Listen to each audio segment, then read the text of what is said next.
ஐயாவோட ஆதரவாளர்களாக இருந்த ஜேசிடி பிரபாகர் தாவேக்காவில் ஐக்கியமாயிருக்காரு. அதை பற்றி உங்கள் கருத்து? அருமை அண்ணன் ஜேசிடி பிரபாகரன் என்னுடன் தான் இருந்தார். அவர் என்னை விட்டு வெகு தூரம் சென்று பல வருடங்களாக ஆகிவிட்டது. ஆனால் தொடர்பில் என்னுடன் இன்றைக்கும் தொடர்பு தான் இருந்து கொண்டிருக்கிறார். ஒரிஜினல் கட்சிக்காரர் முதல்ல இதெல்லாம் தேவையில்லை. சொல்லுங்க.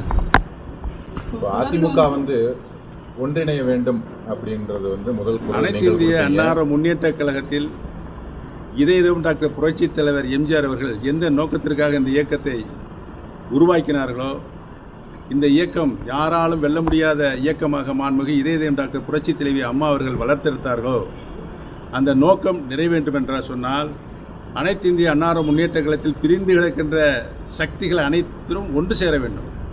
ஒன்று சேர்ந்தால்தான் தமிழகத்தில் மீண்டும் மாண்புமிகு அம்மாவுடைய ஆட்சியை மலரச் செய்ய வேண்டும் என்ற ஒரு சூழல் இருக்கிறது. பிரிந்து கிடந்தால் அதற்கு வாய்ப்பு இல்லை.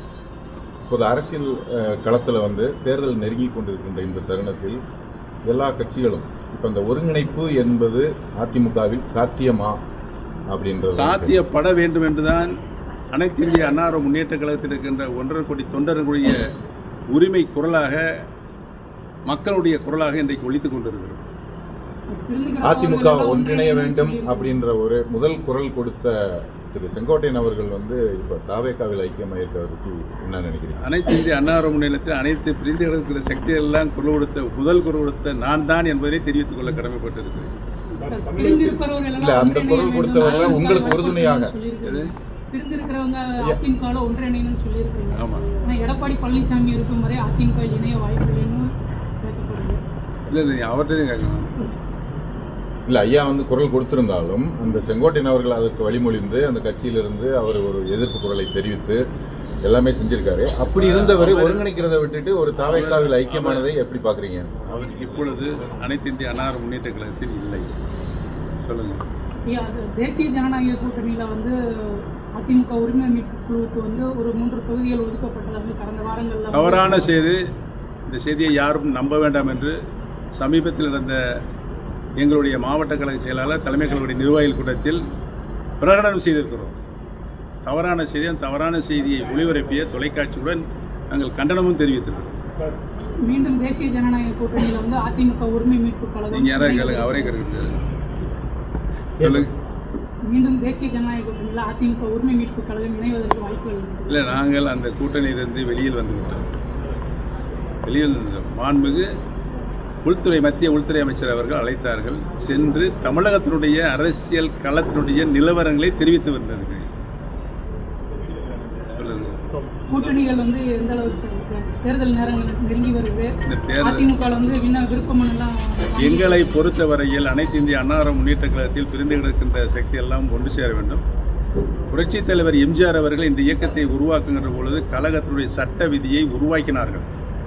அந்த சட்ட விதியின்படிதான் புரட்சி தலைவர் எம்ஜிஆர் அவர்களும் கிட்டத்தட்ட அவர் இருந்த காலம் வரை நடைமுறைப்படுத்தினார்கள். புரட்சி தலைவர்களுடைய மறைவுக்கு பின்னால் மாண்புமிகு அம்மா கழகத்தினுடைய பொதுச் செயலாளர் பொறுப்பேற்று 30 ஆண்டு காலம் கழகத்தினுடைய பொதுச் செயலாளர் பொறுப்பேற்று இந்த இயக்கத்திற்கு வந்த அனைத்து சோதனைகளையும் வேதனைகளையும் தாங்கி இந்த இயக்கத்தை ஒரு வலிமையான இயக்கமாக வளர்த்தெடுத்தார்கள். மாண்புமிகு புரட்சி தலைவர் எம்ஜிஆர் அவரும் புரட்சி தலைவர் மாண்புமிகு அம்மாவும் வளர்த்தெடுத்த இந்த இயக்கம் சிதறுண்டு போகக்கூடாது. கழக சட்ட விதியை கேள்விக்குறியாக்கியிருக்கிறார்கள். என்ன கேள்விக்குறியாக்கியிருக்கிறார்கள்? முதலில் அனைத்து இந்திய அன்னார முன்னேற்ற கழகத்தினுடைய சட்ட விதி கழகத்தினுடைய பொதுச் செயலாளரை கழகத்தினுடைய அடிப்படை தொண்டர்கள் தங்களுடைய வாக்குரிமையை அளித்து தேர்தல் மூலமாக தேர்வு செய்யப்பட வேண்டும் என்பதுதான் கழகத்தினுடைய சட்ட விதி. அந்த சட்ட விதி இன்றைக்கு சின்னபண்ணமாக்கப்பட்டிருக்கிறது. யார் வேண்டுமானாலும் கழகத்தினுடைய அடிப்படை உறுப்பினர் யார் வேண்டுமானாலும் கழகத்தினுடைய பொதுச் செயலாளராக போட்டியிடலாம் என்ற கழக சட்ட விதி இன்றைக்கு மாற்றப்பட்டிருக்கிறது.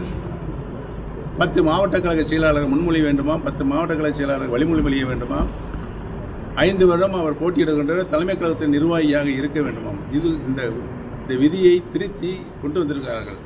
புரட்சி தலைவர் எம்ஜிஆர் கழக சட்ட விதியை உருவாக்குகின்ற பொழுது அடிப்படை உறுப்பினர்களால் கழகத்தினுடைய பொதுச் செயலாளர் தேர்ந்தெடுக்கப்பட வேண்டும், தேர்தல் மூலமாக தேர்வு செய்யப்பட வேண்டும் என்பதுதான் விதி.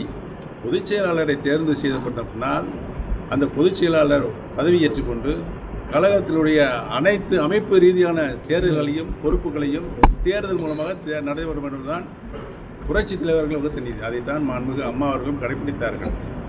இன்னைக்கு அந்த சட்ட விதி சின்னமண்ண பக்கமாட்டுகிறது. அந்த கழக சட்ட விதியை மீண்டும் உருவாக்க வேண்டும் அப்படிங்கிறத சட்ட போராட்டம் நடத்தி உச்ச நீதிமன்றம் என்ற வரை நாங்கள் சென்றிருக்கிறோம். உச்ச நீதிமன்றம் என்ன சொல்லியிருக்கின்றதால் அனைத்து இந்திய அன்னார முன்னேற்ற கழகத்தின் இந்த பிரச்சனைகளுக்கெல்லாம் இதையும் சேர்த்து இரட்டைகளையும் சேர்த்து 6 வழக்குகள் உச்ச நீதிமன்றம் சென்று அந்த 6 வழக்குகளை ஒன்றாக இணைத்து சென்னை உயர்நீதிமன்றத்திற்கு அனுப்பி சிவில் சூட்டில் அந்த வழக்கு இன்றைக்கும் நடைபெற்றுக் கொண்டிருக்கிறது. சிவில் சூட்டில் என்ன தீர்ப்பு வருகிறதோ அந்த தீர்ப்பு தான் ஃபைனல் பைண்டிங்காக இருக்கும். இதற்கு முன்னால் வழங்கப்பட்ட தீர்ப்புகள் அனைத்தும் ஸ்டில் பெண்டிங் அப்படின்னு சொல்லி தான் சுப்ரீம் கோர்ட் வழக்கு நல்ல தீர்ப்பை வழங்கியிருக்கிறது. அந்த தீர்ப்புக்கு நாங்கள் புரட்சித் தலைவர் உருவாக்கிய சட்ட விதி காப்பாற்றப்பட வேண்டும். மாண்புமிகு அம்மாவர்கள் அந்த விதியை தங்களுடைய வாயில் கால வரை நடைபெற்றிருக்கிறோம், அதுவும் காப்பாற்றப்பட வேண்டும் தான் நாங்கள் வழக்கு தொடுத்திருக்கிறோம். வழக்கினுடைய விசாரணை நடைபெற்றுக் கொண்டிருக்கிறது. நல்ல தீர்ப்பு தொண்டர்களுடைய எண்ணப்படி பொதுமக்களுடைய எண்ணப்படி நல்ல தீர்ப்பு என்று நாங்கள் எதிர்பார்க்கிறோம்.